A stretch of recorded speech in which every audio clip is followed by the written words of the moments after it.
Olá, alunos! Questão que fala sobre a publicidade. Vamos a ela? Temos aqui um pequeno texto. A publicidade surge como fator decisivo na diferenciação dos produtos, na identificação de público-alvo e sua fidelização, além de se tornar fator competitivo. Logo, a publicidade, mais do que anunciar, muitas vezes tem o papel de reforço da marca e de promover o lado simbólico do que é ofertado, pois as qualidades e funções do produto ou serviço muitas vezes já não bastam para torná-lo atrativo, já que a oferta de produtos e serviços com praticamente as mesmas características e funções é, geralmente, grande. De acordo com o texto, a fidelização do público-alvo pela publicidade também ocorre por meio do ou da acentuação da competitividade entre as diferentes marcas. Ora, o aumento da competitividade entre as marcas ele é resultado da busca para seduzir esse público, mas ele não é em si uma finalidade específica, que torna então essa daqui incorreta. B. Encobrimento das qualidades e funções do produto. Na verdade, a fidelização aqui ela se relaciona com o conhecimento que o público tem desses dois fatores, que também torna essa incorreta. C. Promoção dos aspectos simbólicos do produto. Exatamente. Se você tem dois produtos que eles são muito iguais, você precisa ressaltar outros aspectos que não sejam só aqueles aspectos que são técnicos. D. Controle da oferta de produtos e serviços. O texto aqui fala justamente de grande oferta de produtos e serviços e como eles devem se diferenciar e não do controle. E. Redução da produção em massa. A produção em massa ela é logo algo que é visto no mundo contemporâneo como algo primordial. Logo, essa alternativa também está incorreta. Portanto, a alternativa correta é a alternativa C. Essa questão apresenta para nós dois textos básicos que, na verdade, são bem complementares. Um texto não verbal, que tem até algumas palavras nele, e um texto verbal. Observe. O texto não verbal, na verdade, é uma fotografia que Sérgio Vaz apresenta, Poesia nos Muros. E, como eu disse, também tem alguns elementos verbais. Existe aqui a poesia que aparece nos muros. Os poemas aqui, milagres acontecem quando a gente vai à luta, enquanto eles capitalizam a realidade, eu socializo meus sonhos. E aí, o texto verbal vai nos dar a indicação do que é aquele projeto. A poesia vai tomar conta das quebradas. O objetivo desse projeto, o projeto Poesia nos Muros, é o de levar a literatura periférica para as ruas, literalmente. Mais à frente, ele explica o para que isso, né? Ela virá como um presente, um desafio, um respiro, uma fuga. Para quem? Para os transeuntes, motoristas, passageiros, uma quebra na rotina, uma reflexão para o dia a dia de milhares de pessoas que passam pelas ruas lotadas. Obviamente que esse não é nenhum projeto novo, existem aí várias iniciativas por todo o Brasil e por todo o mundo de algumas artes mais públicas, mais populares, para que todos tenham acesso a elas. E aí a gente observa que o enunciado da questão vai tratar de interpretar para que serve esse tipo de arte. Observe. O projeto Poesia nos Muros, do artista Sérgio Vaz, tem como objetivo, como a gente leu no texto, tornar o acesso à literatura mais democrático por meio da utilização de novos suportes. Os novos suportes, portanto, não serão mais os livros, não será mais o papel, e sim as próprias paredes dos muros. Esse é o novo suporte onde essa poesia, esses poemas vão aparecer. Isso vai democratizar porque todo mundo que está passando vai poder ter acesso a esses textos, vai poder ler e vai poder também se encantar com a arte, refletir com ela. A alternativa correta, portanto, letra C. Essa questão traz dois textos para a gente analisar, um texto verbal e um texto não verbal, que também vai exigir um pouquinho do seu conhecimento de mundo para poder compreendê-lo. Observe, o texto 1, verbal, tem como título o que é raiva. E explica, a raiva é uma doença infecciosa, aguda, causada por um vírus que compromete o sistema nervoso central. Pode acometer todas as espécies de mamíferos, incluindo o homem, sendo seu prognóstico fatal em praticamente todos os casos. É uma zoonose, ou uma antropozoonose, no caso, quando vem no homem, que tem como hospedeiro, reservatório e transmissor o animal que, dependendo da situação, transmite a doença aos humanos através da mordedura, arranhadura ou lambedura. Quando a gente olha para o texto 2, a gente vê uma imagem. Dessa imagem aqui do que representa a justiça, representa aqui pela balança, pela própria espada e também pela venda, identificando que a justiça é eficaz, no caso da espada, que ela é imparcial e que ela é cega. Em compensação, essa justiça, por ser cega, está sendo guiada por um cachorro que provavelmente aqui é acometido pela raiva, você nota que pela espuma na boca dele. Quando a gente percebe que existe essa imagem aqui, a gente nota então um pouquinho de crítica à própria justiça e para tentar entender aqui que talvez essa justiça esteja sendo guiada por um cachorro acometido pela raiva, que é o que está lá no texto 1. Então a gente acaba tendo essa relação direta entre a crítica que tem no texto 2 com a explicação do texto 1. Essa interpretação vai ser essencial para a gente entender a questão. Observe. A análise dos textos apresentados indica que a compreensão da mensagem transmitida pelo texto 2 se relaciona com o conhecimento fornecido pelo texto 1. Para você compreender lá a imagem, a crítica à justiça sendo guiado por um cachorro raivoso, você precisa ter entendido o que é a raiva, algo que está explicado no texto 1. Nesse caso, a alternativa correta, portanto, é a letra D. Olá, alunos. Questão que trabalha a interpretação de um texto literário. Vamos a ele? Temos aqui Fera, de Carlos Drummond de Andrade. Às vezes, o tigre em mim se demonstra cruel como é próprio da espécie. Outras, cochila ou se enrosca em afago emoliente, mas sempre tigre disfarçado. Percebemos aqui que é um poema que trata justamente da natureza humana. Como a natureza humana, muitas vezes, ela é agressiva mesmo quando ela se mostra tranquila. E justamente essa metáfora é o que é pedido pelo nosso texto, pela nossa questão. Então, a agressividade do ser humano, ela é natural, ela não é avessa ao seu temperamento, ela faz parte dele mesmo quando ele está tranquilo. Essa passividade que às vezes é demonstrada lá, ela não tem a ver com indolência para trabalhos. Ela tem a ver com justamente a gente fazer uma comparação entre estados do ser humano. Não temos aí nenhuma referência a um controle que seja religioso e tampouco a gente está falando do tigre ganhando formas ou ganhando características humanas. Mas a gente está falando do contrário, nós estamos falando do ser humano comparando ele com características do tigre, características da fera em si. Portanto, estamos aí falando das contradições eternas do ser humano, que tem uma natureza, mesmo quando tranquila, ainda meio indócil, ainda meio agressiva. Logo, a alternativa correta é a alternativa C. Temos aqui um quadro, Nascimento de Vênus, e perceba que o quadro ele tem uma sobriedade em termos de informações e a figura central traz uma nudez que é uma representação mais do racional, uma proximidade maior com essa figura antropocêntrica. Então, essa nudez é uma tentativa de representar esse aspecto antropocêntrico presente aqui na obra, principalmente pela tentativa de, pela organização do quadro, pela perfeição dos traços, buscar uma figura mais racional, buscar uma representação mais racional em detrimento aos sentimentos. Esses sentimentos que vão nublar ou tentar nublar a razão humana são aqui neutralizados em virtude desse racional. Esse racional que é clássico e, obviamente, aí nessa representação antropocêntrica. Temos, então, aqui a neutralidade típica do racionalismo clássico, quando o antropocentrismo se sobrepõe aos sentimentalismos que nublam a razão humana. Então, resposta item E. Temos uma questão referente ao gênero lei. Então, você tem aí um texto da Presidência da República, tem publicação, tudo ok aí, a referência, tratando da violência doméstica e familiar contra a mulher aqui em especial. A clareza inerente ao gênero lei manifesta-se no alto grau de formalidade da linguagem empregada.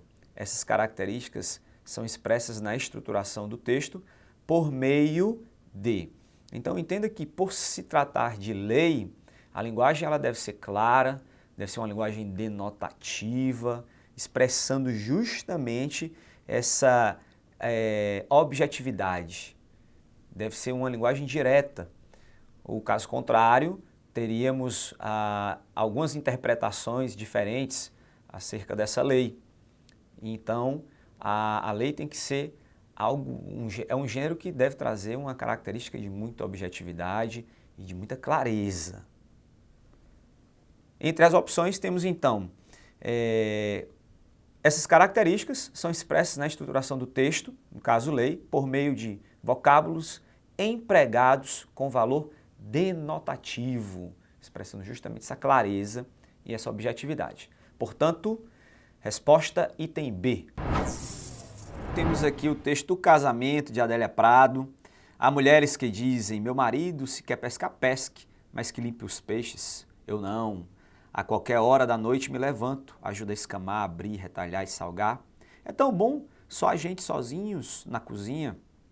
De vez em quando os cotovelos se esbarram, ele fala coisas como este foi difícil, prateou no ar dando rabanadas e faz o gesto com a mão. O silêncio de quando nos vimos a primeira vez atravessa a cozinha como um rio profundo. Por fim, os peixes na travessa, vamos dormir, coisas prateadas espocam, somos noivo e noiva. Neste caso, temos um texto aqui, no texto de Adélia Prado, o eu lírico feminino revela, a partir de suas experiências, que o casamento, apesar de haver uma atmosfera aqui entre os dois, que é até relatada aqui pelo eu lírico de silêncio, mas há aqui uma cumplicidade e um respeito, tendo em vista que o eu lírico aí, a mulher tem como necessidade ou vontade, desejo, estar perto e contribuir com o marido, com essa pessoa que é o companheiro dela. Temos então o vínculo baseado na cumplicidade e no respeito, portanto, resposta correta, item C. Temos então aqui um contexto de aprendizagem que tem crescido muito no país, e não só no país, mas além das fronteiras, tendo em vista que o uso da internet é algo extremamente produtivo e construtivo nesse sentido aqui do AVA também, do ambiente virtual de aprendizagem. Com base no texto sobre o AVA, conclui-se que nesse espaço educacional a produção é coletiva, é democrática, é cooperativa, estão em evidência. Portanto, resposta correta, item B. Você tem os ratinhos que são repórteres e tirando fotos aí de um deles sendo vitimado, não respeitando a dignidade aí, desse. Então temos aqui, entre as possibilidades, uma das mais recorrentes encontra-se na imagem anterior, abordando o conceito de que o espetáculo da desgraça é cultuado pela mídia, que se preocupa intensamente com o fato sensacionalista. O fato sensacionalista aqui, que não se preocupa também com a dignidade da vítima. Portanto, resposta correta, item C. Temos um texto aqui que trata sobre as narrativas orais, essas narrativas que remontam à antiguidade grega, com a célebre Odisseia de Homero, por exemplo. Mas temos também a tradição oral, que é representativa da memória do nosso povo nordestino também, ou podemos dizer que tem uma relação direta com a memória regional. Então, o gênero cordel pode ser caracterizado como híbrido, apresenta tanto as características do universo da escrita, como também da oralidade. Partindo dessa ideia, o texto anterior sobre o folheto de cordel, temos aqui digamos assim, uma ênfase a essa perspectiva de se manter viva a memória de um povo a partir do cordel, que é uma característica também dos textos de oralidade, essas narrativas orais, ok? Dentro da formação histórico-cultural de um povo. E então temos que destacar aí, o cordel tem essa importância de destacar justamente a construção da memória e da identidade nacional do povo brasileiro, aqui, em especial no texto, sendo representado também pela importância do cordel resguardando a memória popular nordestina. Então, portanto, temos aqui como resposta correta item C. Essa questão traz um texto base bem curtinho, vale até a pena a leitura. Acompanhe. Os jogos tradicionais infantis fazem parte da cultura popular e apresentam estreita relação com o folclore. Expressam a produção de um povo em uma determinada época e sempre estão em transformação, incorporando as criações anônimas de geração para geração. Possuem as características de anonimato, tradicionalidade, transmissão oral, conservação e mudança.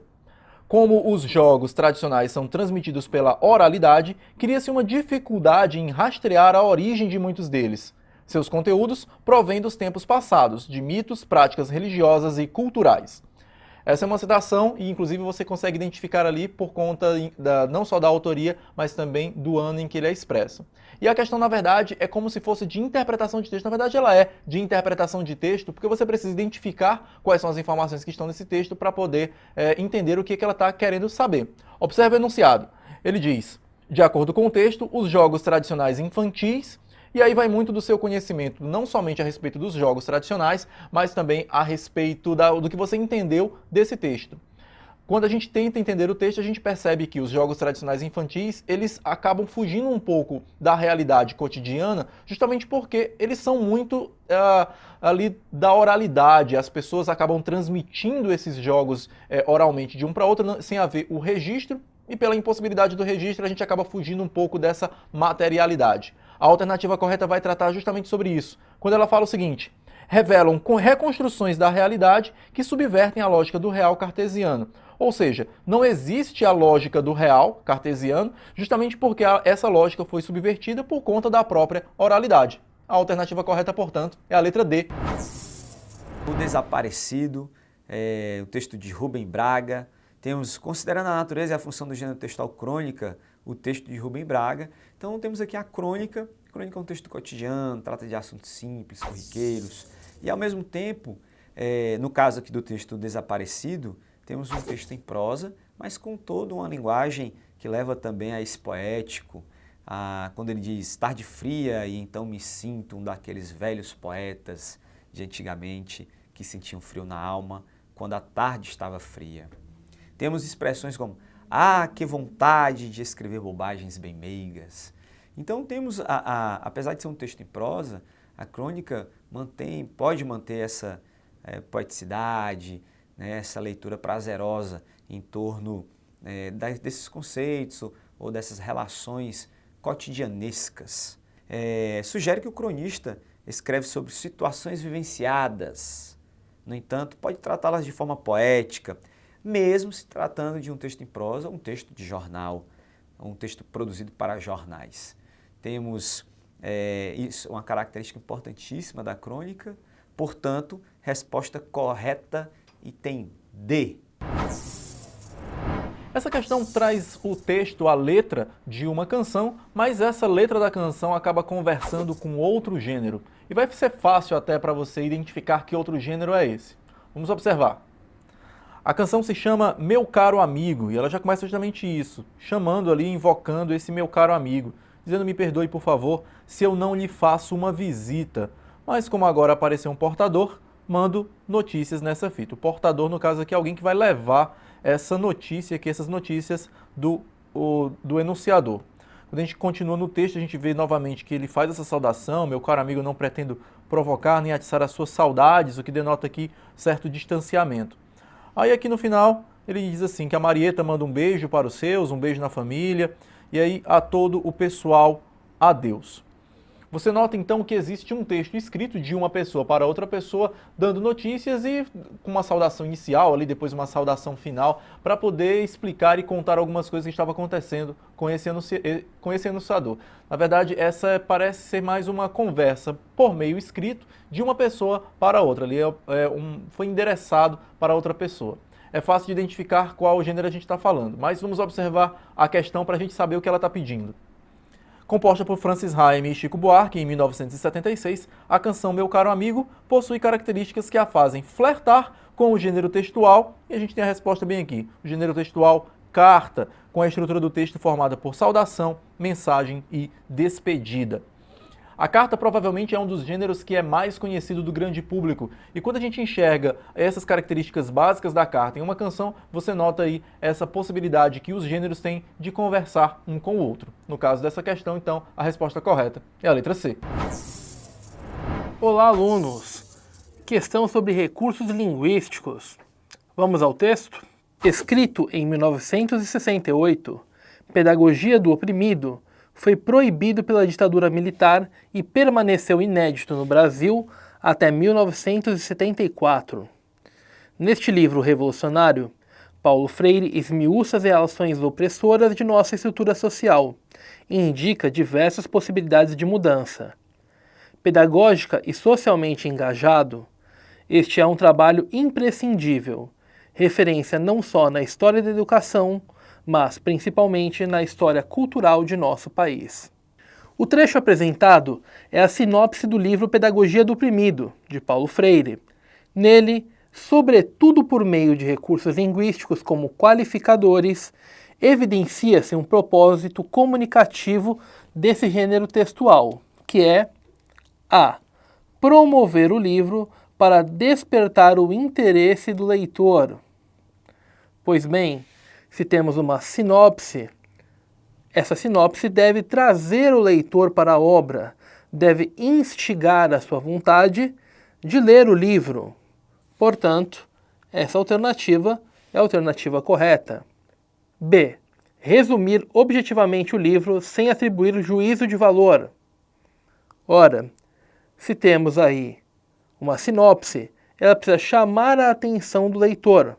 Portanto, precisa atribuir sim juízos de valor, para que esses juízos façam com que o leitor esteja interessado pelas qualidades positivas da obra.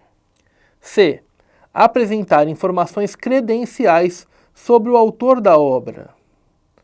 O foco aqui, a despeito de poder sim ter informações sobre o autor, o foco é sobre a obra. D.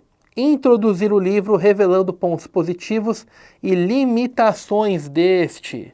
A ideia não é trabalhar aí as limitações do texto, mas sim trabalhar o que o texto deve ter de positivo. Portanto, isso apresenta aí uma invalidação dessa alternativa. Não temos aí na sinopse nenhum desses pontos que sejam limitantes. E. Mostrar a relevância da obra em uma análise imparcial de seu conteúdo.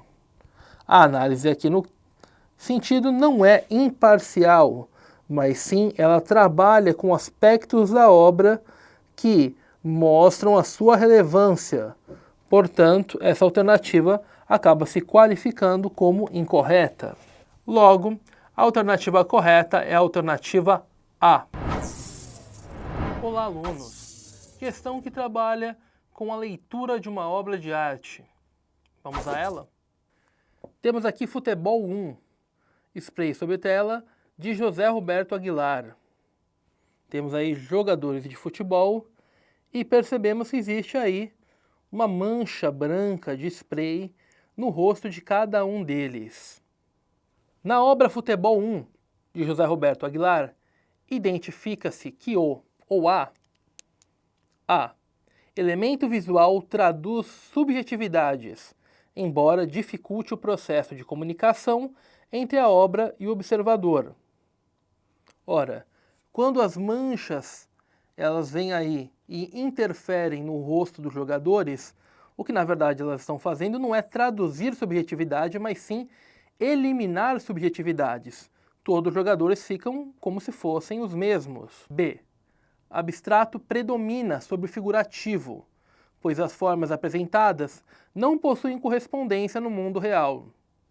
As formas possuem correspondência, são jogadores de futebol, embora estejam aí, no caso do rosto, deslocados de seu lugar comum. C. Escolha por retratar distorções nos rostos dos jogadores acentua o grau de criticidade da obra. Várias leituras podem ser realizadas do porquê que o rosto dos jogadores estão aí dessa forma, encobertos, estão aí também disformes. Você pode pensar aí numa leitura que aborda que todos os jogadores têm o mesmo tipo de pensamento ou qualquer outro tipo de questão crítica que envolva até mesmo torcida. Portanto, essa alternativa se configura como alternativa correta. D. Aspecto visual da pintura dialoga com o efêmero, comprometendo a construção de sentido. Não existe, na verdade, um comprometimento da construção de sentido, porque é possível fazer leituras críticas sobre a obra. E. A obra deve se dissociar de seu contexto histórico para alcançar o status de atemporal. Somente com a relação de contexto histórico ligada ao futebol é que essa obra pode, então, ser interpretada da melhor forma. Portanto, a alternativa está incorreta. Logo, a alternativa correta é a alternativa C. A pintura Retirantes de Cândido Portinari e o fragmento do romance O 15, Raquel de Queiroz, embora pertençam a expressões artísticas diferentes, distintas, abordam a mesma temática com vistas a. Perceba que a figura da morte, ou digamos, a morte, ela vai ser introduzida, a paisagem aqui no texto 2, pela expressão: lá se tinha ficado Josias na sua cova à beira da estrada, com uma cruz de 2 paus amarrados. Então, aí uma representação à paisagem da morte, que no quadro de Portinari também, Portinari traz também essa representação a partir das figuras cadavéricas, nessa questão da seca, né, das vítimas, dos imigrantes aí, as figuras cadavéricas de imigrantes que são representativas aqui da seca. Então temos aqui apresentar, embora pertençam a expressões artísticas distintas, abordam a mesma temática com vistas a apresentar a morte como parte integrante da paisagem física e social no contexto em questão, nas duas obras. Portanto, resposta correta, item C. Essa questão vai trazer aqui uma reflexão a respeito da vanguarda europeia expressionismo, e faz isso por meio de uma tela de uma obra de arte do Lazar Segal, um dos precursores, inclusive do próprio modernismo aqui no Brasil. Observe a pintura.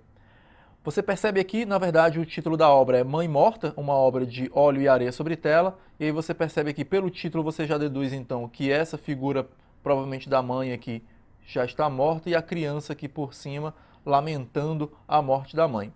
Você percebe aqui a necessidade do artista em colocar a expressão da mãe muito parecida com a expressão do filho, como se o filho estivesse ali sofrendo a dor da morte juntamente com a própria mãe. No enunciado da questão, a gente vai ter então uma descrição breve a respeito do expressionismo e uma pergunta a respeito das suas principais características com base na obra. Observe o enunciado. O expressionismo foi um movimento artístico que surgiu na Europa no final do século XIX e que se propagou para outras partes do mundo no início do século XX. No Brasil, surgiu como uma espécie de reação à objetividade do impressionismo, apresentando características que ressaltavam a subjetividade. Lazar Segal é conhecido como o primeiro artista a trabalhar com o expressionismo em território brasileiro. Um traço marcante dessa vanguarda na sua obra e a gente pode analisar cada uma das alternativas para poder entender a presença ou ausência dessas características na obra do Lazar Segal. Abolição da lógica racional? Não, você percebe pela própria obra que existe ali uma lógica, até mesmo na própria composição da obra. ênfase na densidade psicológica, sem dúvida essa é a alternativa correta. Você nota a dor da criança ali, o psicológico dela abalado por conta da morte da mãe. Nas outras alternativas a gente vê também alguns erros, como desenvolvimento da técnica de colagem. Não, isso é típico do dadaísmo. Abdicação do figurativismo na composição? Não, há muito figurativismo sim naquela obra. Ela representa muitas outras coisas, interpretativa inclusive. Justaposição de diferentes planos angulares? Não, você tem ali apenas um plano, que é o plano mais próximo da própria imagem. Quando a gente observa então cada uma das alternativas, a única correta é a letra B. Essa questão traz como base para poder respondê-la uma imagem, mas na verdade o complemento, a explicação a respeito dela está no enunciado da questão. Vamos observar então, imagem e enunciado da questão. Observe. A imagem é uma instalação artística, você percebe aqui pela dimensão, você nota aqui pelo tamanho da porta que na verdade essa instalação ocupa toda uma sala. E aí você nota aqui o que seria uma casa meio destruída aqui, o que seria lama, um galho de árvore aqui gigante ou um tronco de árvore aqui colocado, a casa completamente destruída. Agora observe o enunciado. A obra retratada na imagem é uma instalação artística do sul-africano Harun Gunsalih, que propõe uma discussão sobre os efeitos do rompimento de uma barragem na cidade de Mariana, em Minas Gerais, um dos maiores acidentes ambientais do mundo contemporâneo. Incluída em uma exposição intitulada Agridoce, essa obra mostra que a gente precisa refletir, então, o papel que a arte, nesse caso, está tentando suprir. Ele está tentando apresentar aqui, então, manifestar artisticamente um protesto social a respeito do que aconteceu lá na cidade de Mariana. O nome da exposição Agridoce, então, até mistura aí com a ideia de algo que deveria ser adocicado, mas que, na verdade, tem esse tom, esse gosto um pouco mais amargo. Então era uma vida doce que foi tomada ali justamente por conta do desastre. A arte, representando isso, demonstra então o seu engajamento social. Quando a gente olha para as alternativas, a gente percebe isso. Observe, logo na alternativa A, a gente tem aqui essa obra, mostra que a arte permite a construção de uma reflexão crítica. Essa reflexão crítica é ocasionada justamente porque nós, como espectadores, podemos então parar para pensar sobre como essa arte pode influenciar também na maneira da gente ver os acontecimentos, inclusive um acontecimento tão trágico e triste como foi esse lá em Mariana, Minas Gerais. No caso da questão, então, a gente tem como resposta correta a letra A.